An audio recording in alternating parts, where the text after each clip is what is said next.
Hello folks, how are you doing? If you're not great, you're going to get better. Have you ever found yourself wondering who you really are and what you want in life?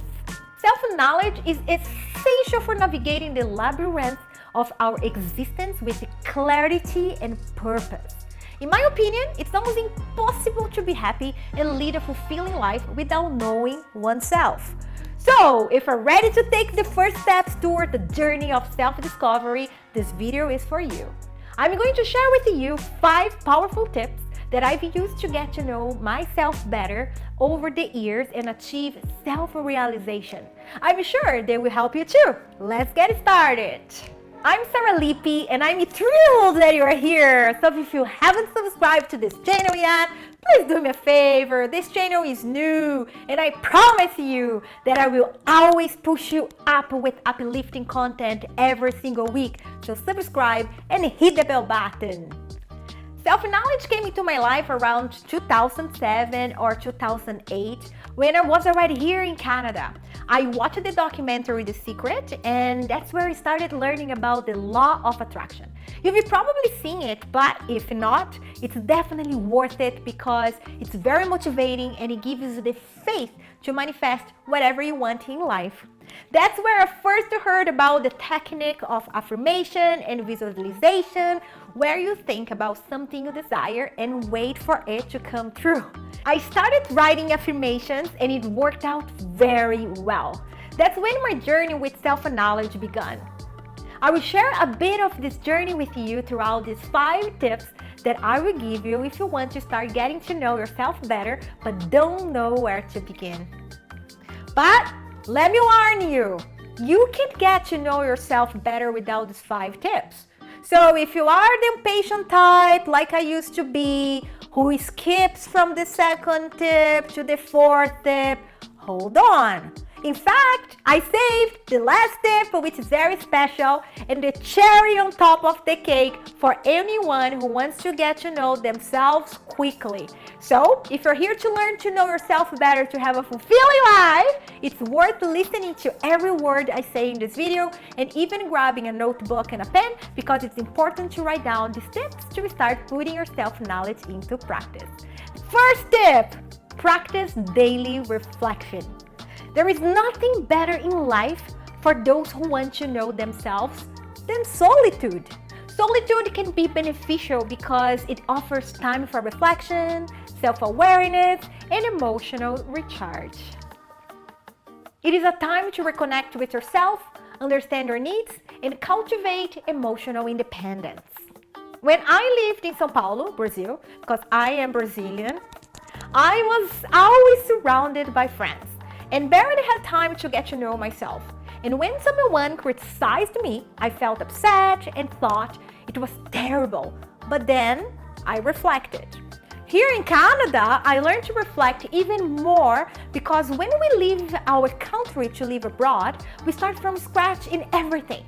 And then there are many moments of solitude, but perfect for us to get to know ourselves better and become real people, you know. So it was around 2008 that I watched the documentary The Secret. In this documentary, they talk a lot about how to manifest material goods like a house, a car, those good things, you know. Since I've never been a very materialistic person, I started using the affirmation technique to achieve my dreams in my career and to evolve as a person because this desire for evolution has always existed within me. So it was from December 2008 that I came up with the idea of making a list of the end of the year resolutions, you know, but writing down traits of my personality that I thought I needed to improve. I know very little about myself, but since I am a highly sensitive person, one of my abilities is to self-analyze. So I've always been honest with myself, to deeply reflecting on my own experiences and reactions. Then I would write down several affirmations that I needed to improve in the following year. One of the affirmations I remember that I used to write was to improve my emotional intelligence, because in the past I used to be very impulsive. I didn't think before speaking, and this characteristic harmed me a lot.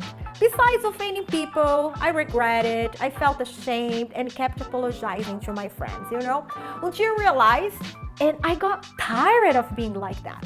So I wrote, I think before I speak. But of course, if you can't self-analyze yourself to start your self-awareness journey, here are some questions you can use to get to know yourself better in your moments of reflection. What are my core values in life? What are my strengths and how can I use them to achieve my goals? What are my fears and insecurities and how can I overcome them? What are my patterns of thought and behavior that I would like to change? What is the most important to me in terms of relationships, career, health, and well-being? This was a time in my life when I was more concerned with discovering certain behaviors that I needed to change to evolve. How about you? Which of these 5 questions are you going to use to start reflecting on your moments of solitude? Write it down in the comments below. Oh, and before I tell you the second tip, I'm going to ask you to give this video a thumbs up so I can see that you're enjoying being here with me. The second tip is learn from your experience to get it right from now on. Learning from your experience is cultivating a growth mindset. Instead of seeing failures as defeats, see them as opportunities for learning. There is no success, guys, without failure before. A great example that success comes after failure, it is Walt Disney. Before achieving success with the Disney Empire, Walt Disney faced several failures, including periods of bankruptcy and even eating food from the garbage to survive. However, he persisted and used those experiences as learning to eventually build the empire we know today. Who wants to go to Disney for a vacation? I need a vacation. I can't wait. Please prepare, God. But back to the subject. Reflect on what went right and what could be improved in each situation and use these lessons to grow and develop continuously. It's very important that during this phase of self-awareness, you are open to constructive feedback from others. Remember I told you that I didn't really like people's criticism as much? Over the years, I've learned to accept criticism because the more we listen, the better we learn.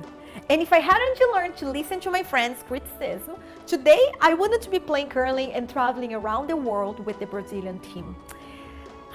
In the beginning, when I started playing with my friends, the athletes, it was very difficult because everyone has a different personality and it's very common to have friction in sports teams. Since I didn't like criticism from people, everything got even harder and that made some athletes leave me on the sidelines. Then life gave me some hard knocks. I became more humble and learned to be wiser, and that's when I started to listen more to constructive criticism from the other athletes to improve and be invited to be part of the team. So today, I get along very well with my girls. I consider them as sisters, and I love criticism because I'm thirsty to evolve more and more as a person to do very well. And it's liberating when we start to listen to constructive criticism from others. It's practically a free therapy session. But of course, we have to be wise to understand if the criticism is constructive or not, because there are many toxic people out there who like to bring us down. So in this case, you have to be very intelligent to filter what is true and what is not. So to identify areas for improvement and new perspectives on your experiences, don't give up when facing challenges. See each obstacle as an opportunity to learn and become stronger. Be grateful for the lessons your experiences provide you, even if they're very difficult. Gratitude can help you maintain a positive attitude and be open to growth. Third tip, keep a journal. Keeping a journal during your self-awareness phase is incredibly valuable. I love writing in my journal because this habit allows me to reflect on my daily experiences, my positive thoughts and emotions that sometimes are very intense. So writing for me has helped me a lot to get to know myself better and understand my problems. And I found out that act of writing about our feelings and experiences promotes self-awareness. You can start to recognize which situations or people trigger specific emotions, allowing for a deep understanding of yourself. Another thing, a journal serves as a safe space to express your emotions. When you're feeling sad, writing about your feelings can help alleviate the pain and provide a sense of emotional relief.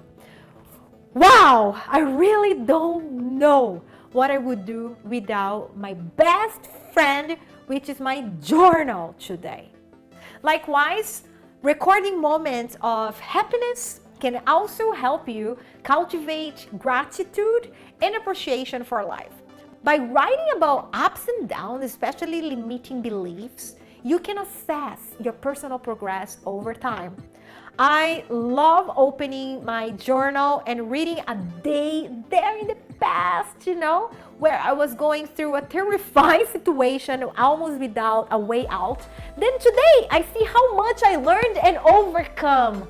It gives me so much strength, how nice it is to see that we are doing well with ourselves. A journal can also be a place where you allow yourself to be completely authentic, and by accepting and validating your own feelings, you strengthen the relationship with yourself and promote self-acceptance. So, my loves, when writing in your journal, focus on describing your experiences, thoughts, and feeling honestly. Buy a simple notebook, and start writing tomorrow. Don't worry about what you write and about your grammar. Just write whatever comes into your mind. And the main goal of having a journal, it is to explore your own mind and heart. And remember, there is no right or wrong way to keep your journal. The most important thing is that it's a personal resource that helps you on your journey of self-awareness. Tell me if you ever had a journal, or if you've been practicing this habit for a while. What do you think? Do you like? Don't you like? I want to know everything. Fourth tip, take a personality test. Discovering your personality test according to Carl Jung archetypes is great for self-awareness and personal development. Carl Jung, for those who don't know who he is, was a renowned Swiss psychiatrist who introduced the concept of archetypes as universal patterns that influence human behavior. So he identified 12 personality types, each with distinct characteristics such as introverts, extroverted, thinking, feeling, among others. Understanding our own personality helps us better understand our behavioral patterns, preferences, and motivations. This can improve our interpersonal relationships, communication, and decision making. You can discover a personality type through this free online test that I'm just gonna put the link in the description. So once you finish watching this video, if you have enough time to focus and go there to do this personality test, then you go there to find your personality. I discovered my personality type when my curling coach asked our team to do this online test a few years ago to get to know each other better. And I found it super cool. But then I got even more excited when my mom sent me a video last year saying that she was sure that my personality was the one in the video, which is the same as the result of my test, and my mom didn't even know I had taken this test. To give you an idea of how this test helps a lot in this process of self-awareness for us to start knowing ourselves better. So, you too can discover a personality type through free online test that I'm gonna leave, as I said, in the description below. The fifth tip, it is the Cabalistic Numerology. My journey with numbers began in 2006 when I arrived here in Canada. Since then, I see certain numbers like 222, 555, 111, 444 on the clock, on license plates, addresses, numbers of likes on social media, practically everywhere. Are you like that too? Do you see numbers several times a day? Yeah, tell me in the comments.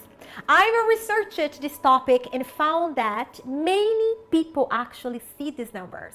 And what I found is that there is a relationship between God and numbers. That's when Cabalistic Numerology came into my life, which is a practice that seeks to understand the mysteries of the universe through numbers, with roots in the Jewish tradition of Kabbalah. In Kabbalah, each letter of the Hebrew alphabet has a numerical value, and these values are used to explore deeper meanings of words and sacred texts. Cabalistic numerology analyzes numerical patterns in names, birth dates, and other personal information to find insights about our personality, destiny, and challenges. Let me tell you something that will shock you. There is an author, speaker, and researcher from the United States named Greg Braden. He found in his research numerical patterns in human DNA, suggesting the existence of a specific sequence that he associates with a kind of God's code.